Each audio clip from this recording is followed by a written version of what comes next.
Episode 4, The Knot Under the Pillow. Michael stared at the ceiling as he woke up that morning. Sunlight leaked through the curtains, painting the room in a dim yellow glow. His sleep hadn't been fully disturbed, yet an odd unease lingered inside him. He slowly reached under his head, and in that moment, he felt something. Under the pillow, a piece of paper. Thin, smooth, unwrinkled. Just 3 words written on it. I'm still here. Michael squinted. He got out of bed and immediately showed the note to his wife. Anna, did you put this here? Anna was stirring her coffee, turned her head in surprise. What? What did I put? You left a note under my pillow. She examined it. The handwriting wasn't hers. No, Michael. Is this a joke? Michael smiled. Maybe you sleepwalk at night, huh? Anna shrugged. Why don't you head out early today? Clear your head. You've been dreaming a lot lately. That day, Michael couldn't focus at work. The presence of the note gnawed at his mind. Who wrote it? What did it mean? And why was it under his pillow? His brain searched for puzzle pieces he couldn't find. The next morning, he checked again. Another note. This time, a little longer. You thought I was gone, but I never left. Michael read it with trembling hands. Same handwriting, same paper, same place. This wasn't a coincidence anymore. That night, after Anna had fallen asleep, he inspected the bed. Under the pillow, beside the bed, under the sheets. Nothing. He placed his phone under the pillow. Voice recorder on. Maybe someone was coming at night. He got up early and played the recording. Only silence. And then, at 2:44 a.m., a faint rustling sound, like something being placed on a surface, and a muffled whisper. I'm helping you remember. Michael's throat tightened. There was another note under the pillow. This time just one sentence. You didn't want this, but it happened. Michael didn't tell Anna about the new notes. He didn't want to worry her. But inside, he recognized the voice. From somewhere far away, long ago. Like someone he had once loved. That night, before bed, Michael wrote in his notebook, If there's another note tomorrow, then it's real. Michael had started saving the notes. They were all the same size, same color, written with the same pen. But what caught his attention the most was how the handwriting was starting to feel familiar. One morning, he found a new note. The name sounds familiar, doesn't it? Michael read the sentence over and over again, and beneath it, just one word was written. Elena. His chest tightened. That name rang like a bell in his mind. He knew it belonged to a place, a time, a person. But from where? At breakfast, Anna noticed his silence. You okay? She asked. Michael nodded. Just tired. Work's been intense. But inside, a storm was raging. He didn't go to work that day. Instead, he rummaged through old boxes, papers, journals, photos from their old apartment before the move. And there, tucked between the pages of a dusty notebook, he found an unfinished letter. On the front, Elena. The letter clearly wasn't hers, but the handwriting looked like his own. Yet he didn't remember writing it. It began, If you ever read this again, I know I'll remember you. But I've never been sure if you'd remember me. That night, Michael had a dream. He was alone in a room. Dark, narrow, with gray walls. A woman sat across from him. Her face was blurred, but her voice was clear. You silenced me. But I didn't stay silent. He woke up drenched in sweat. And once again, another note under the pillow. I'm trying to help you remember, but I'm afraid it's already too late. That day, Michael made a decision. He would save every note that appeared each morning, and each night he'd write down every detail. He decided to reply to the notes. In his own handwriting, he wrote his first message. Who are you? He folded the paper and placed it under his pillow. When he woke up, his reply was gone, and in its place, a new note. You know me, but you didn't want to. because the truth scared you. Michael had been paying more attention to mirrors lately, as if he wasn't alone in the room. One foggy morning, in the bathroom mirror, 3 words appeared in the corner of the glass. You chose to forget. The air in the house had grown heavier. Anna had started to notice. Michael would sit in the corner each night, searching for someone who no longer existed, if they ever did. But one night, just as he was about to fall asleep, he heard 3 short knocks against the headboard. Tap, tap, tap. Then, silence, and the soft rustling of paper placed under the pillow. He closed his eyes, and one sentence screamed in his mind. Who is Elena? In the morning, the note read, I remember everything you've forgotten. Now, we'll remember together. Michael woke up to another note. This time, the paper was slightly damp, as if someone had held it with sweaty hands. The handwriting was rushed, the letters crooked. I can only look at you through the mirror, because you can't look at me directly. A chill ran through Michael. He took a deep breath and walked to the bathroom, stood in front of the mirror. At first, he only saw his own tired eyes. But then, a shadow, appeared on his left side. He turned around quickly. No one. He looked at the mirror again, and for just a second. It wasn't his own face looking back. Pale, blurred, but undeniably feminine. And she was staring into his eyes. Michael rubbed his eyes. Gone. But then, new words appeared on the foggy edge of the mirror, not in his handwriting. You didn't leave me. You just forgot. That day, Michael called a psychiatrist. He made a secret appointment, didn't tell Anna. Across from him sat a middle-aged, calm doctor named Sean. Sometimes the subconscious creates active defenses to avoid remembering, the doctor said. You repress a person, an event, but trauma memory returns in disguise, sometimes as a note, a dream, a sound. Michael stayed silent, only nodded. Sean handed him a notebook. Write what you see. Record what you hear. That night, at 3:12 a.m., he heard it again. Tap, tap, tap. This time, it didn't come from under the pillow. It came from the mirror. Michael quietly walked to the bathroom. Didn't turn on the light. Moonlight filtered through the window, reflecting off the mirror. And there, a woman's face appeared on the foggy surface. Her eyes were filled with emotion, her stare unwavering. Michael's voice trembled. Is your name Elena? The woman simply nodded. In the morning, another note. You can't remember unless you accept. Following Sean's advice, Michael sifted through old files and photographs. He opened a drawer from years ago. There it was, an album he thought he'd forgotten. One photo stood out. A small seaside town. 2 people sitting side by side. One of them was him. The other. Her face was blurred, like the sun had erased it. But her hair, it resembled the woman in the mirror. Elena. That night, he left a note in front of the mirror. I want to remember.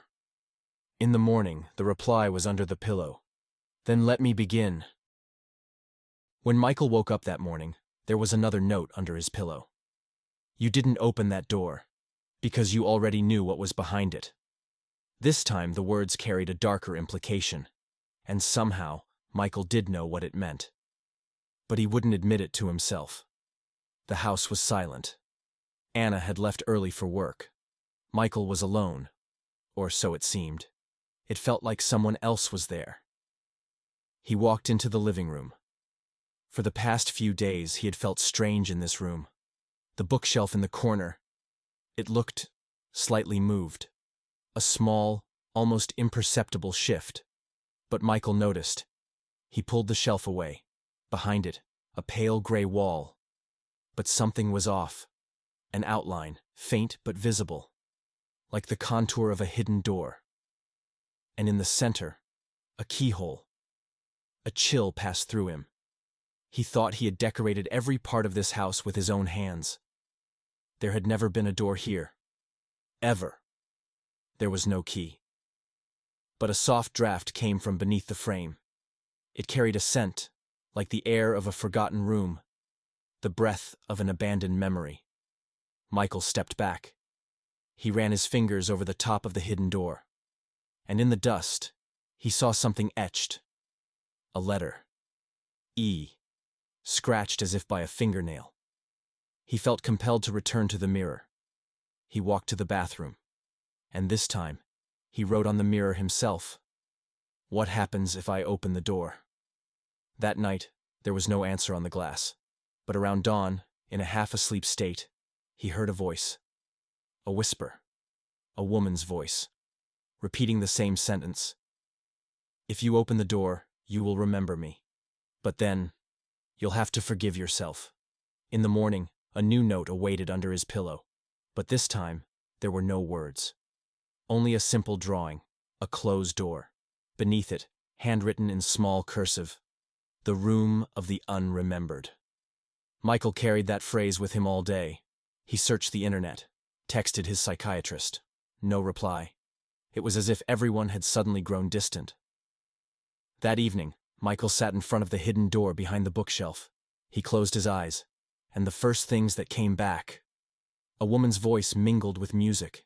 An argument. The sound of something breaking.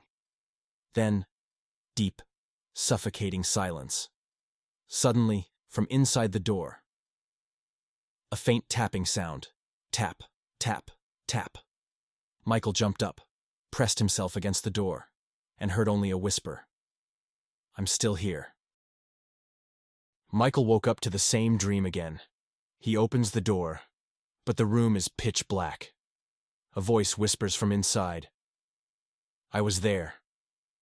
You just didn't see me. When he truly woke and opened his eyes, there wasn't a note under his pillow this time. There was a photograph. Old and faded, with burnt edges. In the picture, his younger self stood beside a woman whose face had been scratched away, almost like it was erased. On the back, in familiar handwriting, was a single word. Elena. Michael's blood ran cold. Now it wasn't just voices and notes. There were physical traces of the past resurfacing. That day he decided to remove the entire bookshelf. Behind it, on the left side of the wall, was a hidden panel. He gently pushed it, and the door opened. Inside was complete darkness, but the air that came out carried the musty scent of mold, mixed with something older, like forgotten belongings and abandoned memories. He stepped in with a flashlight. The room wasn't large, but everything inside seemed sealed in time. Childlike scribbles on the wall, an old blanket on the floor, and in the corner, a closed notebook. Michael picked it up. There was only a single letter on the cover. E. The first pages were blank, but further in, faint pencil markings appeared. I just wanted to stay a little while. You sent me away, then you forgot. But I stayed. In this room. Michael was starting to remember. Elena. Nearly 12 years ago. Before he married Anna. He had a short but intense relationship. They didn't live together.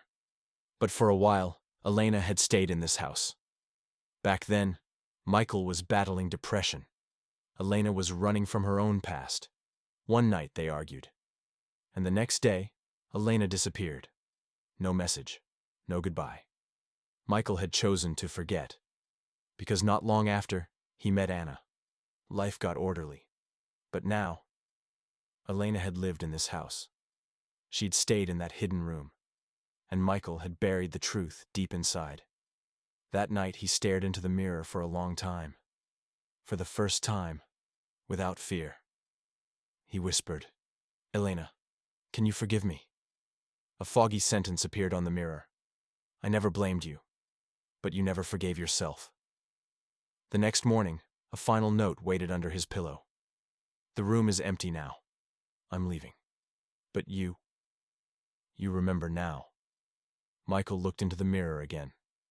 There was no silhouette this time, only his own reflection. And for the first time, he could truly look at himself. That morning, for the first time, Michael didn't find a note under his pillow. But it didn't comfort him.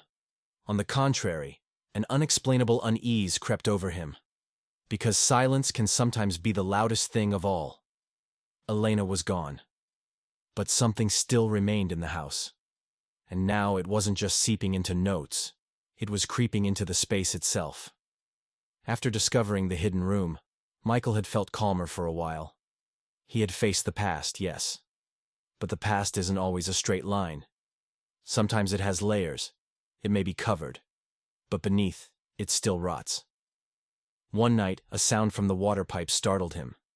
He went downstairs. The boiler room door was open. But Anna never opened it, and Michael hadn't even looked at it in years. He grabbed a flashlight and descended the stairs. A cold, metallic scent hit his face. One of the steam pipes was leaking. But something else caught his eye. A bulge in the wall. It looked like this wall had been built later. The stones were a different color, and in the middle, there was a small panel. Michael forced the hinge open. A mix of dust, mold, and rust filled the air. And when the panel opened, what it revealed was a staircase. A narrow, stone-paved stairwell leading down. His heart pounded. But he extended the flashlight and took the first step. With every stair, a cold breath of the past struck his face. At the bottom, he reached a small, circular room. The ceiling was low. Old drawings, runes, and symbols he didn't recognize covered the walls. In the center was a round table, and on it, a notebook. He approached it. It looked similar to Elena's journal, but much older. The first page contained a note. To remember is to pay.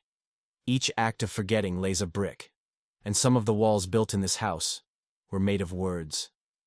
Michael's hands trembled. As he flipped through the pages, he saw different handwritings. Notes, written in different eras. One note read, 1922. The notes under the pillow begin in the third stage. First stage, silence. Second stage, calling. Third stage, writing. And then, fourth stage, the price. Michael stepped back. On the wall, another name was carved, E.L. And beneath it, in small letters, Elena Lilith. Was this a surname? Or a code name? Or maybe this house was part of something far older, far stranger. Michael now understood this wasn't just about personal trauma. This house had punished others before. Those who remembered. And now, was it his turn? Just as he turned to leave, he heard footsteps behind him. Barefoot, slow, wet, deliberate. Descending the stairs, he pointed the flashlight. But no one was there. The sound stopped. And then, a whisper in his ear. You didn't just forget Elena. You forgot me, too. Michael wanted to scream, but no sound came out. He turned his head toward the wall. And there, his own name was written. Michael Everett, entry 2023, exit unknown. After leaving the underground room, Michael didn't get out of bed for days. It wasn't a physical illness. It was more like a mental fracture. Reality no longer moved in a straight line. While awake, he saw dreamlike visions. And while asleep, scenes too vivid to be dreams.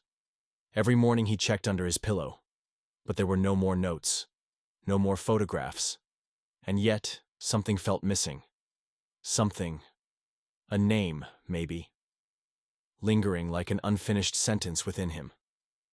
That night, as Michael stared at the ceiling in his room, the wall began to deepen. Visually, physically. Shapes and letters surfaced within the darkness. And then, a sentence appeared on the wall, scrawled in the crooked handwriting of a child. Who am I? Michael leapt out of bed.